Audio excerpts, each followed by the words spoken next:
Hello everybody, Beaton here, and welcome back to another mathematics video. In this video, we will be looking at bearings. And at the end of this video, you should be able to 1. Identify the 4 cardinal points, and 2. Determine the bearings of a point from a point. So let's head into it. What exactly do we mean by bearing? Now, a bearing is a direction measured from north in a clockwise direction and is given only by an angle as a 3-digit number. So one key thing that we should remember is that for bearings, we always start from the north line. And the north line, for the case or for the sake of drawing, the north line will always be straight up. So the point is here, the north line will always be straight up at that point. And we always start measuring from the north line in a clockwise direction. Clockwise is how the clock will go. So a bearing helps us to figure out the location of a point in reference to another point. So we use another point to get the location of another one. So let's head into the cardinal points. So the 4 cardinal points are north, east, south, west. North, east, south, west. And this is something that we've seen in movies, we've come across before. And between north and east, we'll have northeast. Between east and south, we'll have southeast. And between south and west, we'll have southwest. And between north and west, we'll have northwest. Right in the middle of it. So at each of these points, there's a degree attached to them. Now this here is a guide. Whenever we are sketching bearings, this will be used as a guide. So from the north line, we always start off with 0, 0, 0, or if we go all the way around, it will be 360 degrees. So from 0, we go all the way down to east, which will take us to 90 degrees. So anything between 0 to 90, you can find it in between here. And then from there, we go from north, we go all the way around to south. And south, that will be 180 degrees. So anything between 0 to 180, you will find in between here. And anything between 90 and 180, you will find in between here. Any angle that is. And then we go all the way around to west, which will be 270 degrees. And then we go all the way around back to north, which will be 360 degrees. So this here is what we use as a guide when we want to draw bearings. So we have an understanding of what we mean by bearings. So let's look at this example. So this question says, the bearing of A from B is 200 degrees. So the key word that you want to look for in bearings, the key word that will tell you where you're drawing the angle, or where you're drawing the angle from, is the word from. People tend to mix up and they will draw the angle at A. But the key word is from. From indicates where the bearing is drawing from. So it says the bearing of A from B. So first thing you want to do, you want to draw in the point. So we call this point B. So the bearing of A from B is 200 degrees. So after you finish drawing the point, the next thing we do is you draw in the north line, because the north line is where we are measuring from. So to draw in the north line, then we measure 200 degrees from the north line. So we know here is 90, around here would be 180. So we know 200 degrees would come somewhere like around here. And at this point, we'll have the point A, and we put in the 200 degrees. So the bearing of A from B is 200 degrees. Bearing of A from B is 200 degrees. And that is how we draw that diagram. So the next thing they want us to determine the bearing of B from A. So in this case, you see the from is at A. So at A is where we'll get the angle now. So to get that bearing, of course, we draw up the north line, and then the bearing of B from A, so north, and we go clockwise. So we want to find this angle here. Now here's the beauty about finding that angle. We already have this here, which is 200 degrees. There's a relationship between this angle here and this angle here. Since you have 2 north lines, that means those 2 lines are parallel to each other. And then we have a line drawing across from one north line to the other one. So the relationship between these 2 angles is that they are supplementary, meaning they add up to 180 degrees. So this angle here and this angle here, they are supplementary. So if we can find this angle here, then we can use that to find this angle here.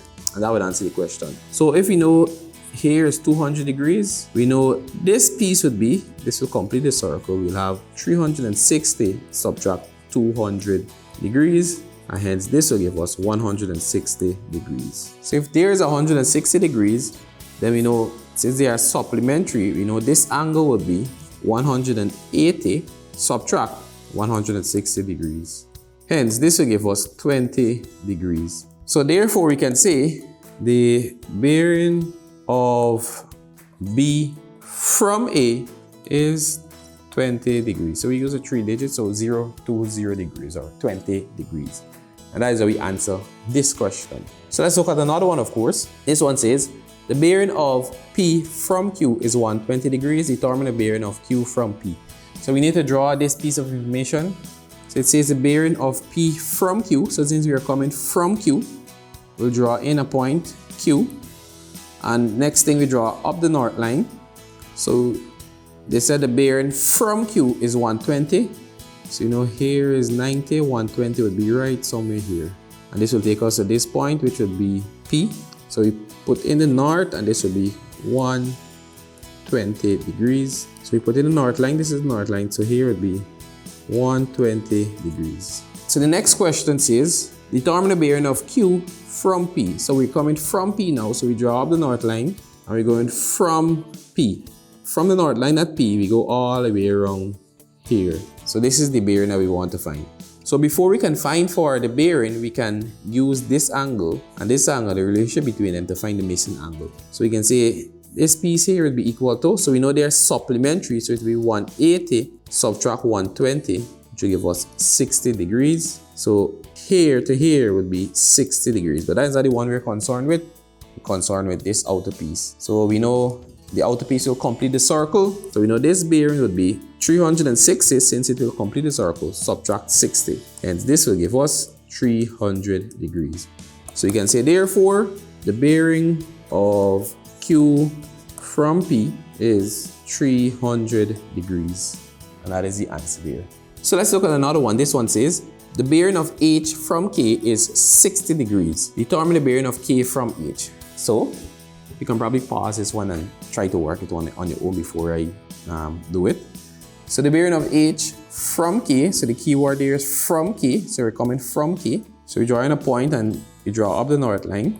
And we're coming from K, so from K is 60 degrees, so here would be K, and 60 degrees would be right here. So here would be 60 degrees, and this would be the bearing of H from K, so we can draw in this point, and this would be H. So next they want determine the bearing of K from H. So we're coming from H, so we draw up the north line at H, and we measure all the way around here, and that is the bearing we want to find. So remember the bearing, north line, you go clockwise.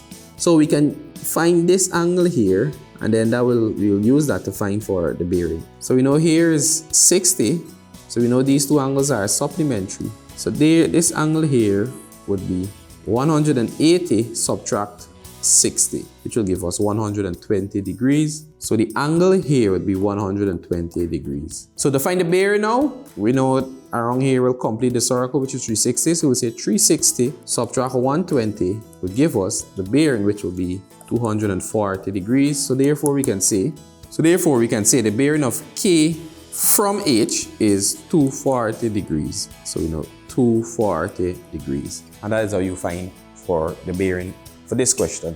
Let's look at one more question. This one says, write down the bearing of B from P. So you have a diagram there. And the next one, work out the bearing of A from P. So we have a diagram here, and we see what is going on in the diagram. So they want the bearing of B from P. So you know it's from P. So from this P, you want the bearing of B from that P. So we see the north line is already drawn at P.